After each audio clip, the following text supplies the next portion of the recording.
So as you know from the Pythagorean Theorem, x squared plus y squared is equal to a squared. So if you want to see the proof for this, you can watch my playlist on all the proofs for the Pythagorean Theorem. But this is not a proof. This is going to be an extension on the Pythagorean Theorem. What do I mean? Well, this only applies to right-angled triangles, but what if this wasn't right-angled? What if I were to stretch the vertex like, okay, I stretched the vertex, and now this angle is no longer 90 degrees, but now it's theta. How would I be able to still apply this formula? Okay, instead of given the length y, I'm given this longer length c, and given this length b. How could I still apply the Pythagorean theorem? Well, it's not right angled, so you can't. Well, too bad, goodbye. Sorry, can't do anything, goodbye. No, you can do something. You can still do something. Now this is going to be right angled, right? Now, we can still do something. What we can do, instead of using x and y, because we're not given x and y in this new situation, we could write x in terms of b and c, and we could write y in terms of b and c, so that we have an equation in terms of b and c rather than x and y. And maybe we could just replace x and y, and we could get a new version of the Pythagorean theorem, which is instead meant for non-right angled triangles.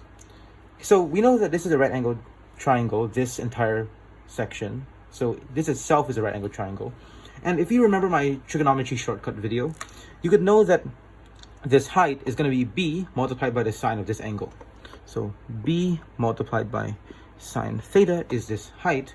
And if you want to know the base, remember from that video I also said that it's going to be the hypotenuse multiplied by the cosine of this angle. So it's b multiplied by the cosine theta. Now, we can clearly see we can write x and y in terms of b and c. So x, y, we're going to write in terms of b and c. So you can see that x is the same as b sine theta. b sine theta. And we can see that y over here is basically just c minus b cosine theta. c minus b cosine theta. Now, we just have to do the substitution of these values into the Pythagorean theorem equation, and then we could get our new equation. Now, let's do the substitution. Okay. So, instead of writing x squared, we're going to write b sine theta squared instead. So, b sine theta squared. Now, instead of writing y squared, we're going to write c minus b cosine theta squared instead. c minus b cosine theta squared, and this whole thing is equal to a squared. Now that we have substituted in the equations, we don't really need these equations anymore, so goodbye. All right, now we just have to expand this to make it simpler. So expanding this, I would just get b squared cosine, sorry, this is sine, I mean b squared sine squared theta, okay, then plus, okay, I just have to expand this one. So this requires the your high school, you know, your high school identities. So this is going to be c squared minus 2c, and then the b cosine theta, and then you just add this value squared. That's going to be b cosine theta whole thing is going to be squared plus sign. All right, there. And this whole thing is equal to a squared. Now, how do you simplify it even further? Well, we know that this section minus 2c times b cosine theta, we can just change it to 2bc cosine theta, 2bc cosine of theta. All right, easy. Then we can see that we can actually expand this one into b squared cosine squared theta. Okay, so I'm just gonna transfer it here, plus b squared cosine squared theta. Now, how do we simplify it even further? Now we can actually see that both of these terms have a similar factor of b squared. So why don't I actually just factorize out?